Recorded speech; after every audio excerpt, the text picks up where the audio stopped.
알아보겠습니다.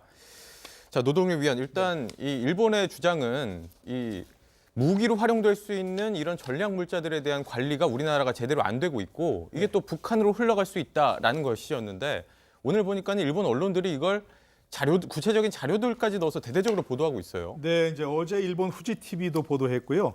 또 오늘 아침에 이제 산케이 신문도 보도를 했는데 한국의 수출 관리 문제를 보여주는 자료를 입수했다 이런 얘기입니다. 네.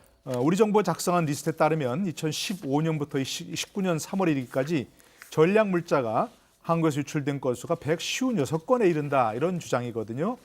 네, 그 가운데는 이제 북한 김정남 암살 당시 사용된 신경가스 VX 원료가 말레이시아로 밀수출되고 이번에 일본이 수출 우대에 제외한 품목에 포함되어 있는 불화소 이른바 에칭가스도 아랍에미리트에 밀수출했다. 뭐 이런 얘기입니다. 네. 그래서 우리나라가 이런 물자를 제대로 관리하지 못하고 있기 때문에 이른바 화이트리스트 국가, 백색 국가로 취급하기 어렵다.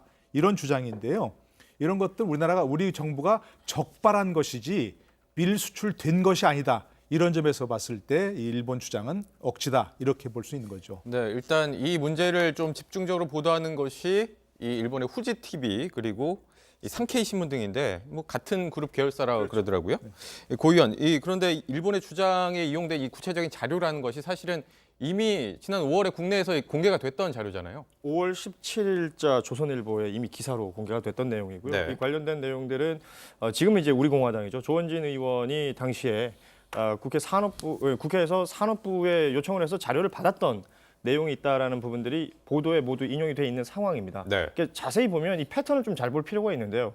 우리 정치인이 그 자료를 요청할 수 있어요. 이 요청된 자료가 우리 언론에 보도가 됐는데 이 보도 내용을 지금 보시는 것처럼 일본 정치인이 마치 근거 있는 자료를 자신들이 확보한 것처럼 해가지고 지금 왜곡해서 알리고 있는 상황들인 거거든요. 네. 이 내용들 앞서 우리 노동열 교수께서 말씀을 하셨습니다만 우리나라에 들어와 있는 어떤 자료들, 이 전략 물자라고 하는 것들이 무기화 될 수 있다라고 이해를 하시면 될 텐데요. 뭐 핵무기 혹은 화학무기로 만들어질 수 있는 재료들이 우리나라로 왔다가 여기서 어디로 갔는지 알 수 없지만 부적절하게 이용이 되고 있다라는 식의 이야기를 계속 내놓고 있는데 어제도 뭐 얘기했지만 산업부에서는 우리 자료는 이렇게까지 잘 관리되고 있다는 자료가 오히려 더 공개가 된 것이고 네. 일본에서 지금 밀수출됐던 내용들을 앞서 보신 것처럼 뭐 하태경 의원이라든지 여러 곳을 통해서 지금 내용을 얘기하고 있는 것이기 때문에 오히려 이건 본인들이 자충수를 둔 것이다. 자기가 자기 팔 찔렀다. 이렇게 얘기할 수도 있을 것 같습니다. 네, 일단 분명한 점은 이런 것들이 북한으로 흘러갔다는 구체적인 정황은 아예 없는 것이고 사실은. 일본에서도 전혀 그 정황이나 뭐 증거들을 내놓고 있지는 못해요. 그 네. 모든 정황이나 그 본인들이 얘기하고 있는 근거가 우리 언론에 나와 있는 내용을 봐서라고 얘기를 하고 있거든요. 이런 부분들 굉장히 부적절한 것이죠. 네, 또 한 가지는 이런 전략 물자들을 불법적으로 수출하는 경우가 적발되는 경우들은 미국이라든지 일본도 얼마든지 있다는 점들을 또 짚어봤는데 이 내용을 이제 국내 언론이 좀 보도를 했었는데 이게 오히려 일본의 경제 보복에 지금 역으로 이용되고 있다. 좀 여기에 대해서 불만의 목소리를 내시는 분들도 있는 것 같습니다. 글쎄요, 근데 이제 불만은 이런 겁니다. 그러니까 우선 이 조선일보가 인용을 한 내용을 보면은 이 연도를 구획하는 부분에서 이게 그 2013년 기준으로 68건이 이제 적발이 됐는데 2019년에 41건이에요. 그러니까 2013년부터 만약에 한 6년간을 가지고서 이제 얘기를 했다면 줄어들었는데 이것을 2015년부터 이제 기산을 하면은 좀 늘어납니다. 2015년에 14건까지 떨어졌다가 다시 다음 지난해에 이제 41건 상황이 돼 있거든요. 네. 저런 것인데 저걸 이제 어디서 도대체 그 토막을 내서 보도할 것이냐 이런 네. 문제인데 조선일보는 14건 2015년이죠. 거기서부터 지난해까지 해서 토막을 내서 이제 했다 이 부분인데 네.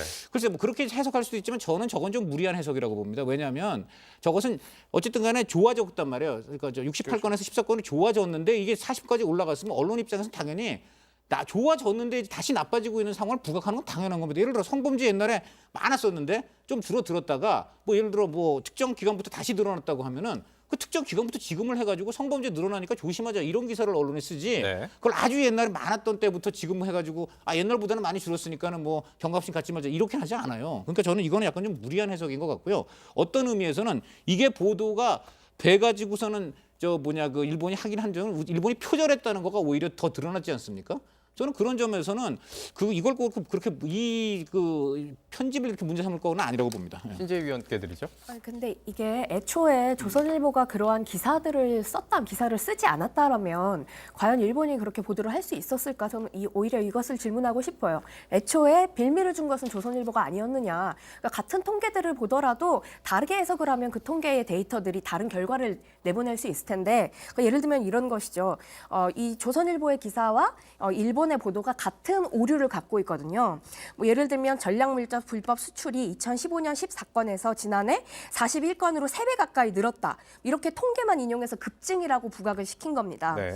근데 예를 들면 2013년엔 전략물자 불법 수출이 68건, 14년도엔 48건, 지난해보다 오히려 많은데 2013년과 2018년도를 비교를 했다라면 감소했다라고 표현하게 되는 거예요. 그 시기 때마다 이것을 감소했냐, 급증했냐 이걸로 다르게 할 수 있는데 조선일보가 물론 정부를 비판할 수 있습니다. 하지만 너무 그 편향적인 기사를 내보내기 위해서 한 가지 데이터만 가지고 잘못 표현을 했기 때문에 요 논리에 따라서 조선일보의 논리에 따라서 일본이 잘못 네, 뭐 기사를 이 쓰게 만든 것이 이 아닐까 이 싶습니다. 데이터에 대한 얘기는 좀 제 얘기가 여기까지만 바로 좀 거기에 지금 하도록 다 하고요. 했는데요. 아까도 네. 얘기했지만 언론이란 거는 옛날에 나빴는데 좋아졌다가 나빠지면 좋아졌다가 나빠진 부분을 지적하는 거는 그거는 여야 또는 진보 보수 언론 또는 다 마찬가지입니다. 네, 뭐 그 통계 자료에 예. 대해서는 좀 그것은 이러한 얘기가 그리고 있다는 또 것을 나는 좀 이 정리를 오히려 이게 하도록 공개된 하겠습니다. 노비 정보 뭐라 그랬습니까? 우리가 투명하게 관리하고 있다는 걸 강찬호 의원, 제가 발언 기회를 예, 드리겠습니다. 말씀, 네. 예, 그러니까.